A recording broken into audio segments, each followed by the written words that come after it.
I watched my father laugh at my mother's bank passbook at my own wedding. It happened less than an hour later. This was my dad. The number he mocked was 5 digits.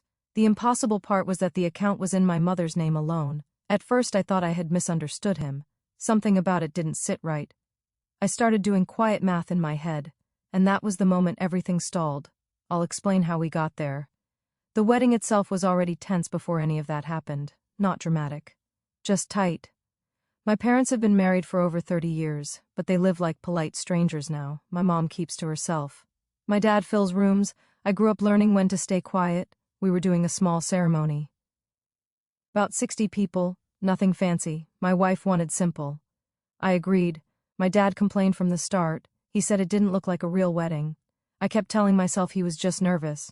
My mom arrived early that day. She helped my wife's aunt arrange the tables. She didn't dress up much. She never does. She carried her old purse like always, the one with the broken zip.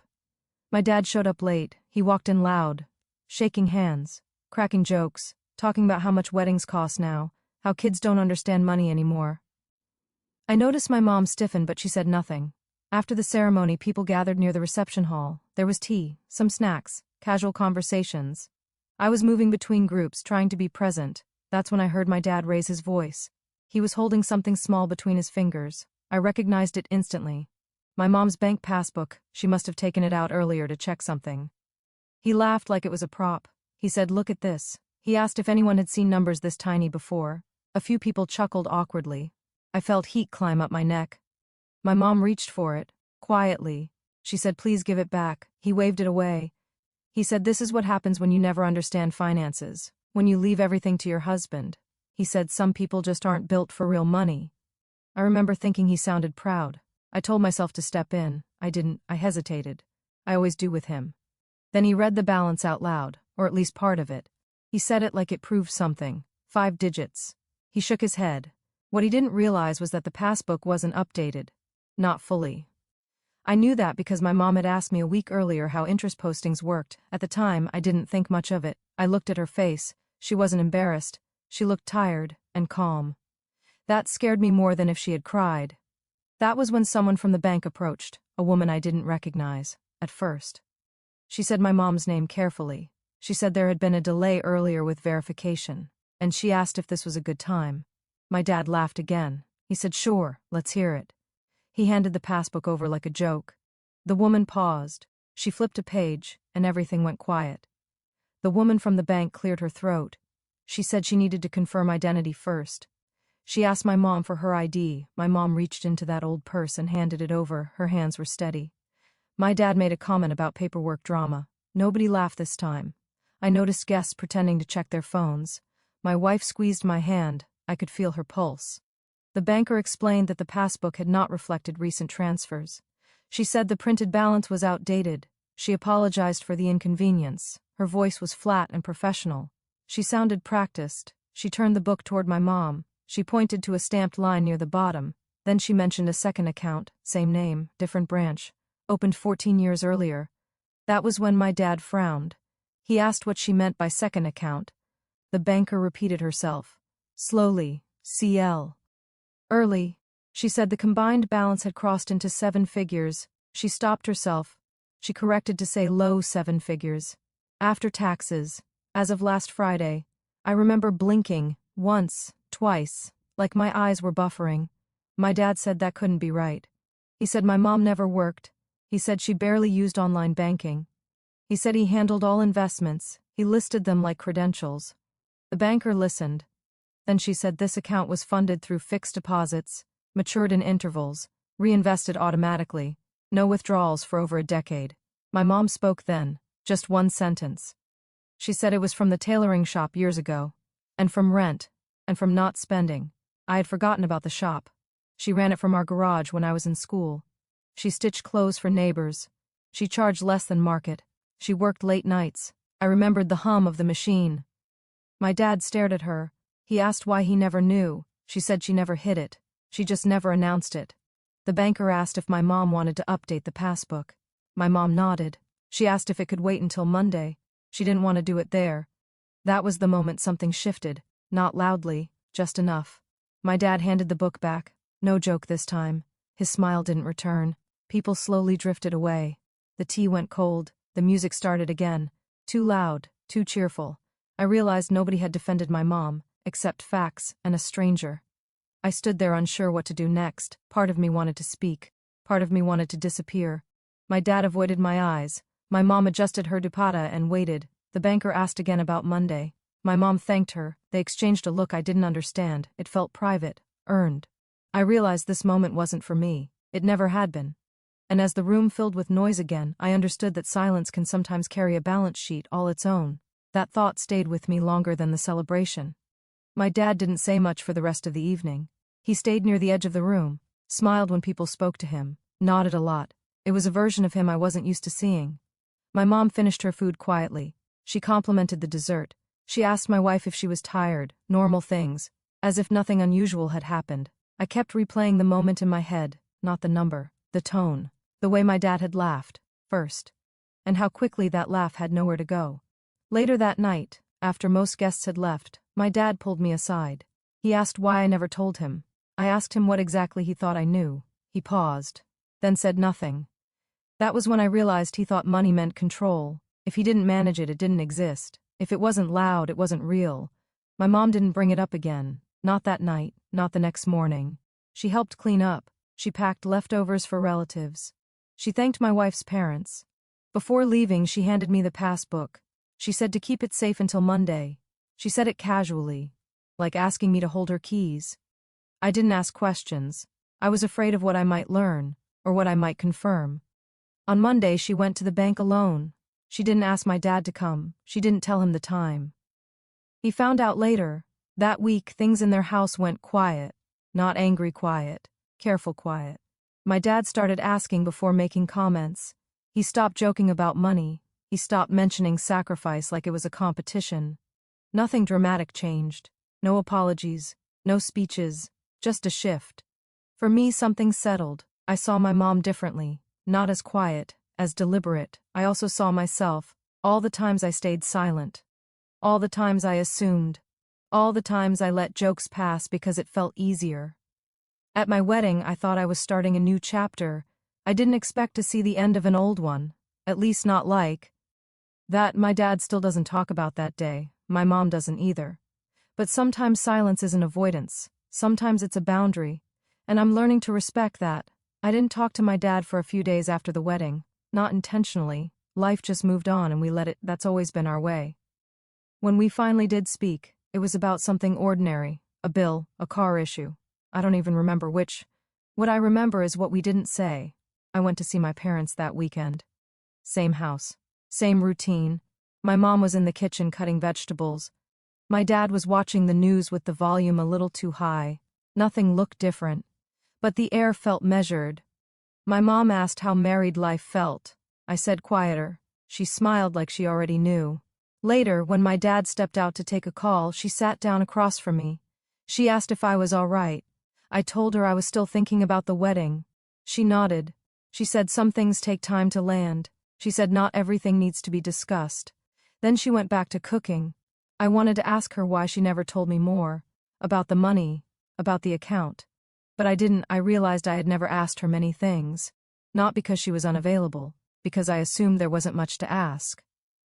That night, my dad mentioned the bank visit. He said your mother handled it. He said it quickly. Then changed the topic. There was no anger in his voice. No sarcasm either. Just restraint. A few days later, my mom called me. She said the account details were updated. She said everything was fine. She asked if I needed anything. I asked her if she was okay. She paused, then said she had been okay for a long time. That line stayed with me. Growing up, I thought stability came from being loud about responsibility, from announcing sacrifice, from reminding everyone who paid for what I was wrong. Stability can be quiet. It can sit untouched for years. It doesn't need witnesses. I noticed my dad listening more after that, not agreeing, listening. And I noticed myself doing the same. At my wedding, I thought I was watching my parents embarrass each other. What I was actually seeing was a truth surfacing on its own schedule. It didn't need confrontation. It didn't need justice. It just needed daylight. After that call, I started noticing small changes. Not big ones, things you could miss if you weren't looking for them. My dad stopped opening my mom's mail. He used to do it without thinking. Utilities, bank letters, anything official. Now he stacked them neatly on the side table. When relatives visited, he didn't interrupt her anymore. He let her finish sentences. Sometimes he even asked her opinion first. It looked awkward on him, like a habit he was still learning. One afternoon I found myself alone with him in the living room. The TV was on but muted. He asked how work was going. Then he asked if I was happy. It caught me off guard. He never used to ask that directly. I said yes. After a pause, I added that I was trying to be. He nodded. Then he said something I didn't expect. He said, "Your mother has always been careful." He didn't explain what he meant. He didn't need to. I thought about all the years I watched her stretch money quietly, turning leftovers into new meals, wearing the same shoes until they gave out, saving without announcing it. I had called it frugal. I had called it cautious. I never called it strategic. My mom invited my wife and me over for dinner the next week. Just us. She cooked simple food, the kind she always made. During dinner, my wife thanked her for standing up for herself at the wedding. She said it gently, almost apologetically. My mom smiled and said she didn't stand up. She said she just stood still. She said sometimes that's enough. My dad didn't react, he kept eating. But I noticed his shoulders tense for a second, then relax. Later that night, my wife told me she admired my mom. She said she hoped to grow into that kind of calm. I didn't know how to respond. I just agreed. I realized something uncomfortable then. I had inherited my dad's voice more than my mom's silence. I spoke quickly, filled gaps, explained too much. That awareness didn't feel like guilt. It felt like information, something to work with. The wedding stopped being the story. It became a reference point, a line you draw, and notice what changes after. Nothing exploded, nothing healed completely. But the balance shifted, and everyone felt it. By the end of that month, the wedding felt distant, not erased, just settled into memory in a different shape. I visited my parents less often after I got married. That was expected. New routines, new responsibilities. When I did go, I noticed how my mom moved through the house. Unhurried, certain. She wasn't performing calm, she owned it. My dad still paid the bills, still talked about expenses. But the edge was gone. The need to remind everyone who was in charge had softened. One evening I saw him ask my mom where a document was, not demand. Ask. She told him. No tension. It shouldn't have felt remarkable. But it did. I thought about how many years it took for that moment to exist. Not because of a fight, but because of patience. I also thought about my wedding day. How close I came to stepping in. How close I came to saying something loud. And how the situation resolved without me. That was hard to sit with. I had always believed protecting someone meant speaking for them, interrupting, correcting, defending. I realized now that sometimes protection looks like trusting someone's timing, even when it makes you uncomfortable. My mom never asked for acknowledgement. She didn't want credit. She didn't want an apology. She wanted autonomy. And she already had it. A few weeks later, my dad mentioned retirement. Casually. He said, "Your mother says we'll be fine." He said it like he was still testing the sentence. I didn't respond. I just listened. That night, I told my wife I wanted our home to be quieter than the one I grew up in. Not silent, just less performative. She understood exactly what I meant. I'm still unlearning things. Still catching myself when I fill space that doesn't need filling. Still learning when to pause. The wedding didn't change my parents' marriage. Not really, it revealed it. It also revealed something else. That power doesn't always announce itself. Sometimes it sits in a passbook no one thinks to update. And sometimes it waits until it's laughed at to be seen. The shift from the wedding followed me more than I expected. Not as drama. As awareness. The kind that shows up in ordinary moments and refuses to leave. A month after the wedding, my dad came by my place alone. That was new. He usually waited for my mom, or used errands as an excuse. He sat on the couch and looked around. He commented on the furniture. We had done well. Then he went quiet. I waited. I've learned not to rush silence. He said marriage changes how you see money. Not in a reflective way. More like he was thinking out loud. He said when you're young, money feels like proof. Proof you're responsible. Proof you're needed. He stopped there. I didn't respond. I wasn't sure what response he was looking for. He asked if my mom had said anything to me after the wedding. I said no, because she hadn't, not directly. He nodded. He said she never wasted words. I almost smiled at that. He didn't apologize. He didn't explain himself. He just said he hadn't known everything, and that bothered him more than the number. That was the first time I heard him admit uncertainty. Not confusion, uncertainty. Later that week, my mom invited me to walk with her in the evening. She liked doing laps around the block. Slow ones. We walked without talking at first. Then she asked how married life was going. I told her the truth. It felt steadier than I expected. She said steadiness is built, not felt. Then she corrected herself. She said sometimes it's both. I asked her if the wedding had been hard for her. She didn't answer right away. She kept walking. She said embarrassment only works if you agree to carry it. She said she stopped carrying it a long time ago. I realized then she wasn't talking about that day. I asked why she stayed quiet all those years. She stopped walking this time. She looked at me. She said she wasn't quiet. She said she was selective. That line landed harder than the balance ever did. She told me independence doesn't always look like leaving. Sometimes it looks like preparing, quietly, patiently. She didn't say what she had prepared for. She didn't need to. When we got back to her house, my dad was sitting on the porch, waiting, not pacing, just sitting. They exchanged a look, not warm, not cold, accurate. I understood then that their marriage had its own rules, ones I never fully saw, ones that didn't include me, and maybe that was the point. After that walk, I stopped trying to decode everything. I let moments arrive without forcing meaning onto them. My dad didn't come over again for a while. When he did, my mom was with him. They brought fruit, too much of it. We sat together in the living room. Small talk, weather, neighbors. The kind of conversation that fills space without touching anything sharp. At some point, my dad mentioned finances again, but differently. He asked if I had started budgeting with my wife. He didn't frame it like advice, more like curiosity. I said yes. I said we were figuring it out as we went. That seemed to satisfy him. My mom listened. She didn't add anything. She rarely does unless it matters. Later, while my dad stepped out to take another call, she handed me a folder. She said it had copies of documents. Just in case. She said keep them somewhere safe. I didn't open it right away. I nodded and put it aside. I understood what it was without looking. That night, after they left, I went through the folder. Account summaries, property papers, dates spanning decades. What struck me wasn't the amount, it was the consistency, the patience. She had been building something slowly while life happened loudly around her. I thought back to my wedding day again, to how exposed she looked, and how unbothered she actually was. I realized embarrassment only works when someone needs approval. She didn't. My dad called me a few days later.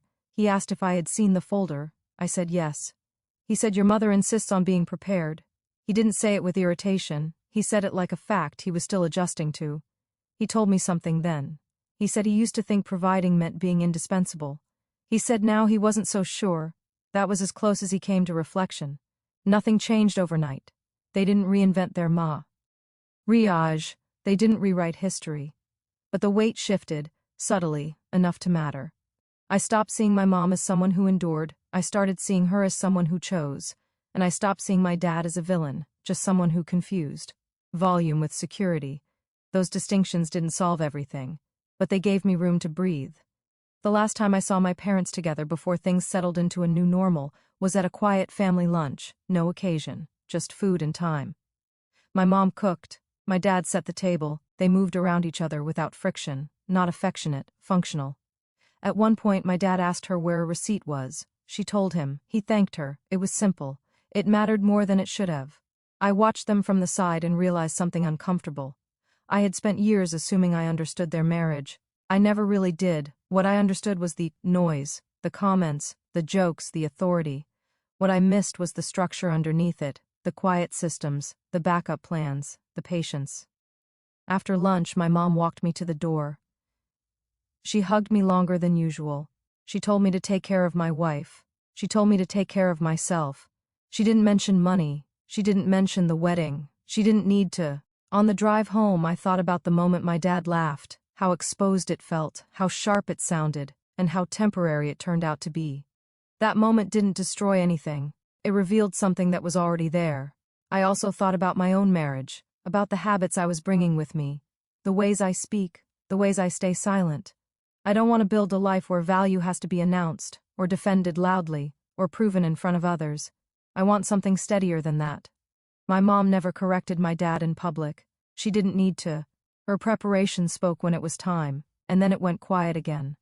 That's what stayed with me. Not the balance. Not the reaction. Not the awkward silence. The restraint. I'm still learning what to do with that lesson. I don't have it figured out. I probably never will.